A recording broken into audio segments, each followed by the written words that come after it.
Hello students, welcome to English class. The topic today we have to discuss is the servant.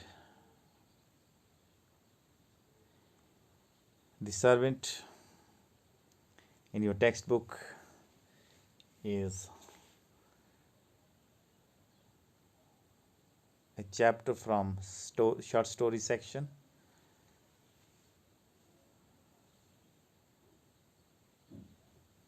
And this short story is written by S.T. Semyonov. Short stories से लिया है हमने आज का chapter जो आज हम पढ़ेंगे, और आज हम इसकी समरी ही देखेंगे। समरी में हम इसको एक बार अच्छे से देख लेंगे, उसके बाद हम जो शॉर्ट स्टोरी उस पर भी आएंगे और उसका जो रिलेटेड टेक्स्ट मटेरियल होगा और उसका रिलेटेड लैंग्वेज वर्क होगा वो सारा हम करेंगे, ठीक है। तो आज हम जो देखने जा रहे हैं वो शॉर्ट स्टोरी है, टाइटल्ड है द सर्वेंट, और इसे लिखा है S.T. Semyon, ठीक है। चलिए, the story has Gerasim in its lead role. Gerasim returned to Moscow just at a time when it was not easy to find a job. The time was just around Christmas, when a man mostly sticks to a poor job and the expectation of a present. The peasant lad was roaming in van for 3 weeks in search of a job.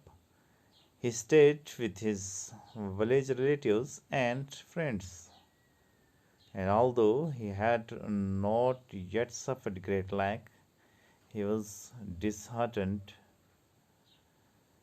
by the fact that he, a strong young man, was expected to go without jobs. तो क्या है इसमें, इस short story में? इस short story में एक लड़का है, इसका नाम जेरसिम है। वही इसमें मेन रोल है, मेन कैरेक्टर, जिसे प्रोटैगनिस्ट हम कह सकते हैं, किसी भी कहानी का मेन किरदार जिसके इर्द गिर्द कहानी घूमती है। और ये जेरसिम जो है ये मॉस्को में आया हुआ है। मॉस्को जो है वो रशिया की कैपिटल है, रशिया की राजधानी है, आप लोगों को पता होना चाहिए। और वो मॉस्को में ऐसे वक्त में पहुंचा है जॉब ढूंढने के लिए जब नौकरी हासिल कर लेना, जॉब हासिल कर लेना कोई आसान काम नहीं है। ऐसे वक्त में वो वहाँ पे जॉब ढूंढने आया है, और ये टाइम है क्रिसमस का। और ऐसे टाइम में जब लोग किसी मामूली और छोटे से छोटे काम पे भी लोग लग जाते हैं, क्योंकि काम की इतनी किल्लत होती है कि कुछ ना कुछ एज प्रेजेंट मिल जाए, तो इसलिए वो एक वहाँ पे जॉब ढूंढने के लिए आया, और जहाँ पे जॉब उसको मिल नहीं रहा है। एक ज़िम्मेदार घराने का लड़का है ये, और कई हफ्तों से वो बेकार, इन वेन मीन्स बेकार घूम रहा है वहाँ पे, उसको कोई काम नहीं मिल रहा है करने के लिए। वो अपने गांव के जो रिश्तेदार और दोस्त हैं जिनके वहाँ पे डेरे हैं, उनके घरों में और उनके डेरों पे रह रहा है बेचारा। अपने उसको रहने के लिए जगह भी नहीं है, और अभी तक कोई काम नहीं मिला है।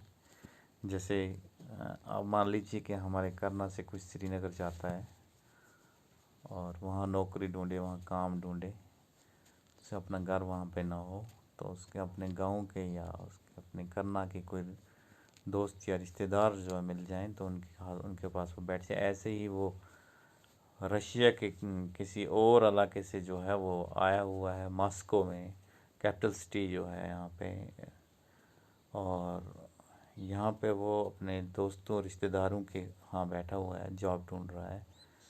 और वो दिल से बहुत दुखी है,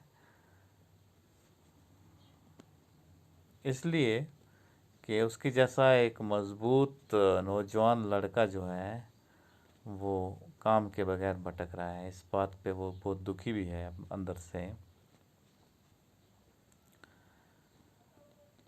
Since early boyhood, Gerasim had lived in Moscow.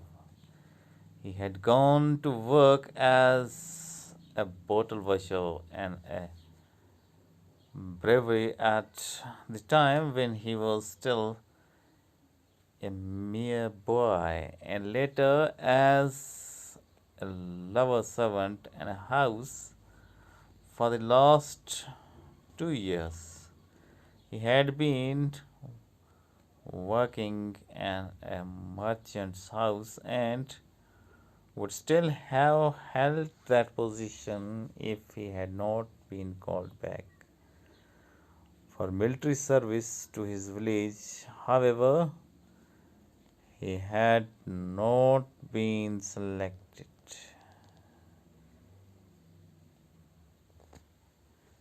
In the village, life seemed to him dull. He has not used to the country life, so he decided that he would rather count the stones in Moscow than stay here, than stay there. बचपन से ही Moscow में रहा है ये लड़का। जैसम जो है बचपन से ही मॉस्को में रहा है।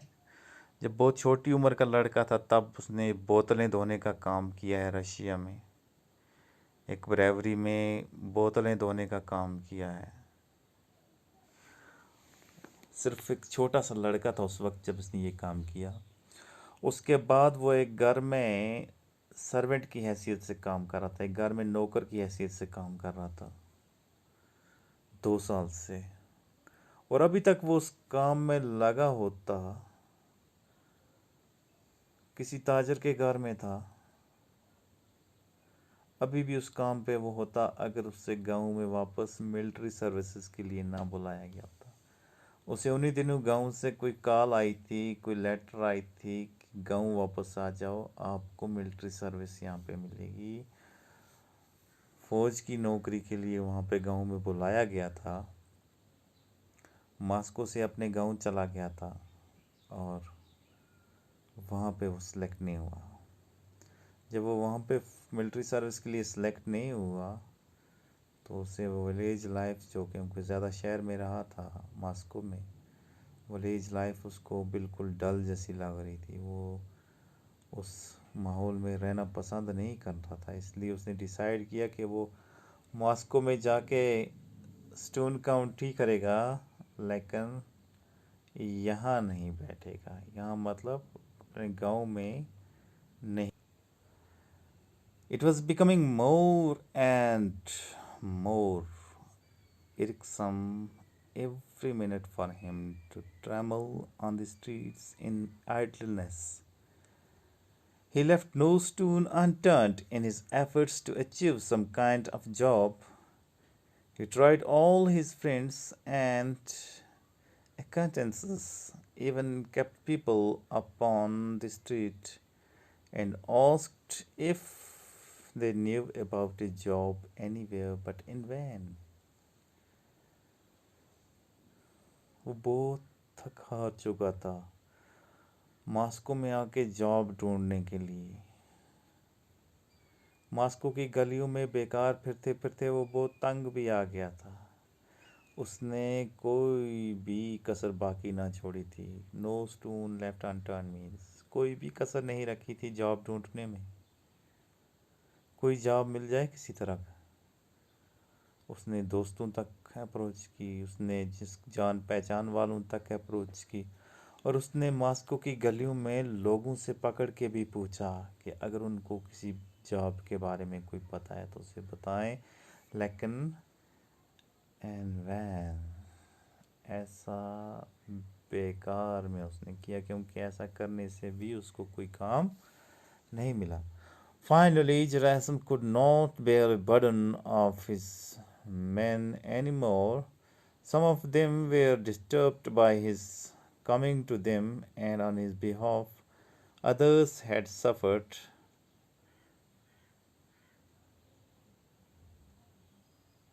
Others had suffered unpleasantness from their masters.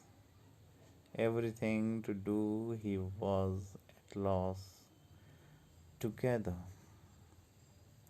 Often he will go without eating for a whole day.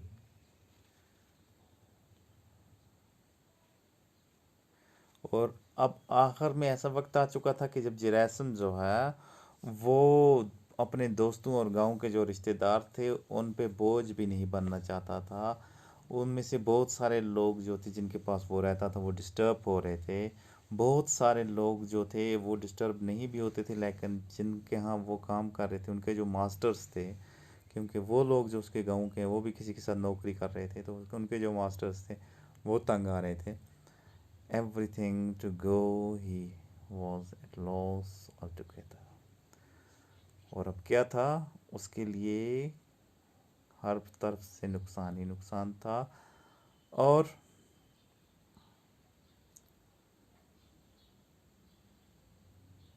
पूरा दिन कभी कभी वो खाने पीने के बगैर भी रहा।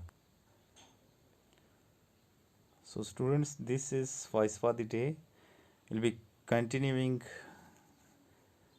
about this short story, The Servant. Have a nice day.